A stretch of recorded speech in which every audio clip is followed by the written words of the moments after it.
guys, welcome back to my YouTube channel. I hope all of you are doing really good, and in this particular video we would be talking about cold emails, which is like so important in today's world. Matlab everybody should know how to do it, and I will be discussing the same. So till date, in the last 6 years of my freelancing and building an agency, I have sent close to 10,000 cold emails, and in the entire journey I have done a lot of mistakes and learned through them. And then now whenever we send cold emails, the response rate is very high.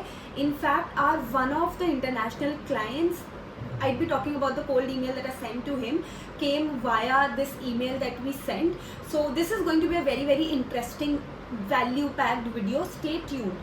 Number one thing that I want to start with is what is a cold email. So a cold email is basically an email that you send out to a person that you know and you want to work with them, or probably want to collaborate with them for certain XYZ things. It can be for a podcast, it can be you want to provide services to them, it can be you want to build a website for them, you want to have a one-on-one session with them, but they does not necessarily know you. For example, I want to do a podcast with Ankur Warikoo, and I have been reaching out to him since a very long time, and that is called cold emailing, but haven't getting any responses. So comment down Ankur Warikoo. I will give you an example of one of our clients, that is Dr. Pal. I don't know if you guys know him but he has 3.5 million subscribers on YouTube and close to 1.5 million followers on Instagram.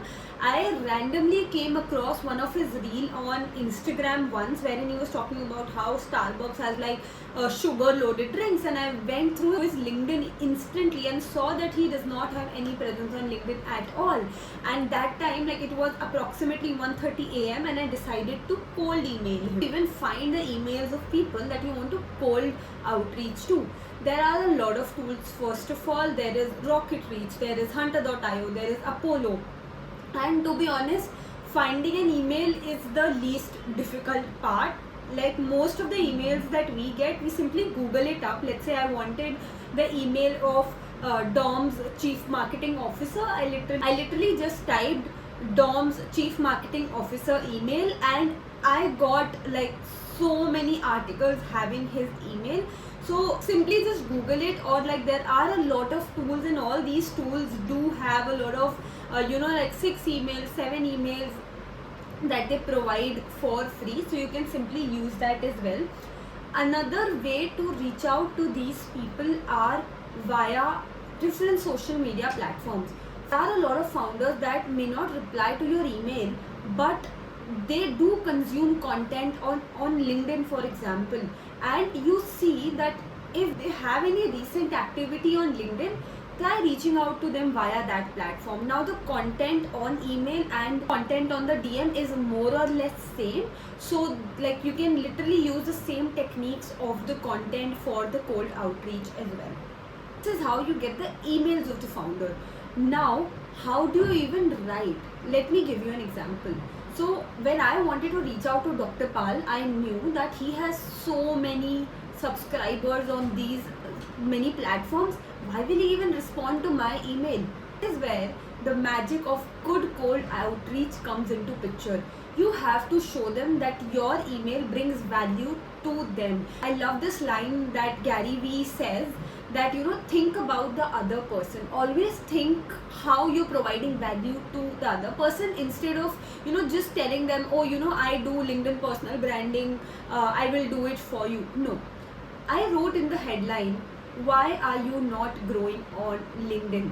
And they very well knew that they were so active on all the platforms, but they were not active on LinkedIn, and that instantly caught their attention. Coming to the body of the email. So usually what I do is that I do not pitch my services right away. In fact, I do not even pitch my services till the very end. I tell them that this is what you're doing wrong, this is what you can do to do it right, and what do they think about it. right? So basically I tell them a problem, I tell them the solution of the problem, ask their views on it.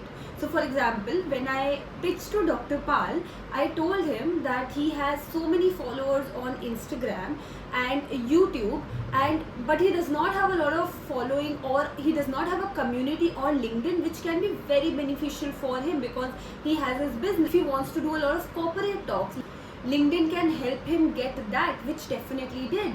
Then I told him how can he do it, by writing value added posts, by putting good hooks, putting his success stories, etc, etc. And then I just told him what does he think about it.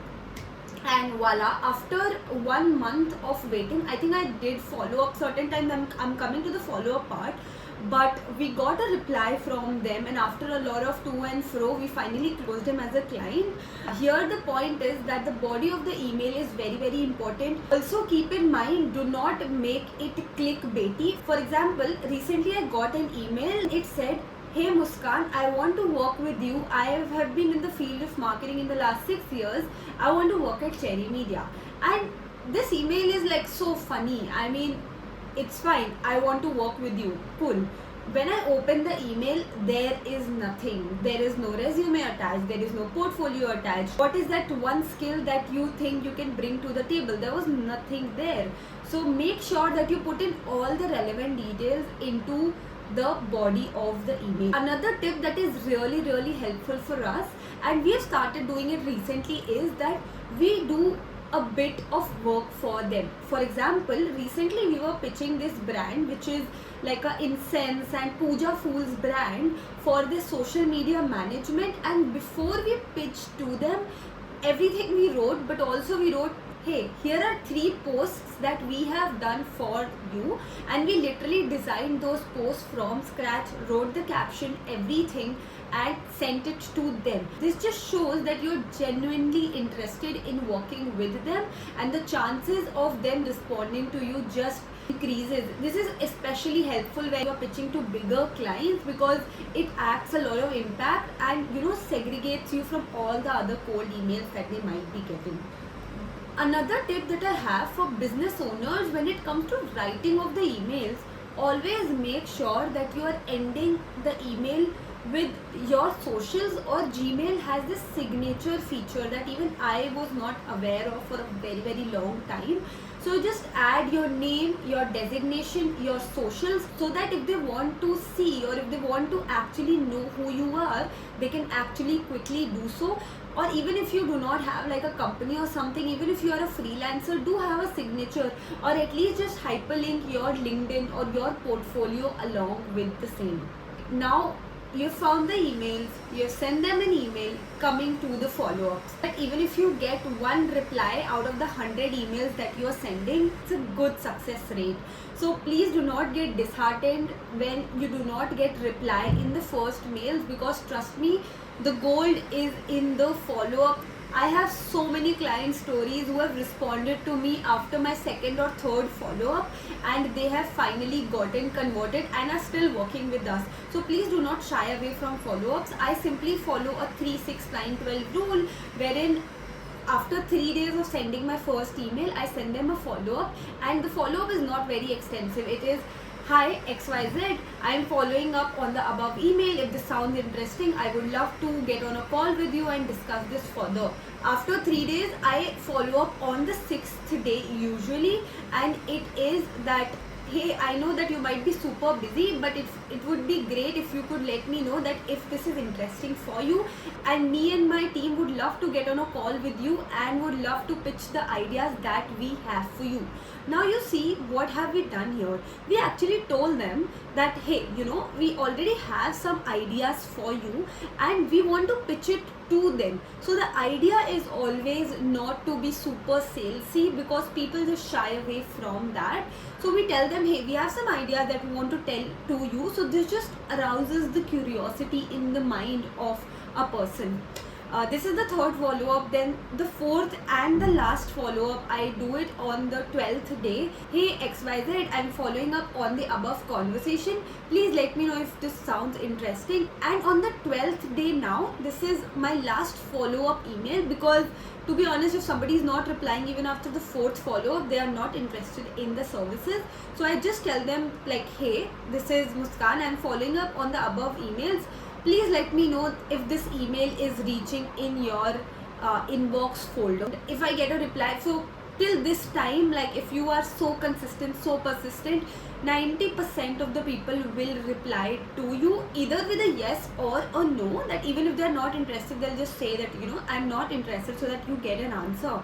But after these 4 emails, I generally do not send a follow-up. And yeah, this is how I send all my cold emails, and usually I send it from my email address, that is muskan@thecherrymedia.com. And getting this domain has made a lot of difference.